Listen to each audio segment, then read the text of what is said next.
তাসনিয়া ফারিন কি ব্যক্তিগত জীবনে আসলে সফল? আমি বলবো যে আমার দৃষ্টিতে সফল আবার সফল নাও। ওকে। কারণ হুম, হুম। আমি আমার যেমন আমি খুব হুম, মেইনটেইন হুম, করে হুম, হুম, আমার হুম, লাইফ লিড করি। ভেরি হুম, হুম, ডিসিপ্লিন হুম, লাইফ হুম, লিড হুম, হুম, করি। হুম, বাট আবার যদি বলি আমি খুবই সেলফিশ, হুম, কাজটাকে আমি এত প্রায়োরিটাইজ করি হয়তো আমার ফ্যামিলিকে আমি সেরকম করে টাইম দেই না বা হুম, ওই জায়গা থেকে আমি অসফল। So okay. মিক্সড।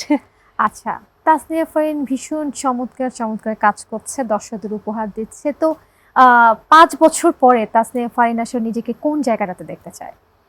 আমি আসলে আ একটা জায়গায় স্থিত হতে পারি না। আমার কাছে হুম, মনে হয় যে সবসময় একটা চ্যালেঞ্জের মধ্যে আমার থাকতে খুব হুম, ভালো হুম, হুম, লাগে। হুম, তো ৫ বছর পরে আমি এখন যেখানে আছি তার থেকে অবশ্যই বড় জায়গায় দেখতে চাই। হুম, হুম।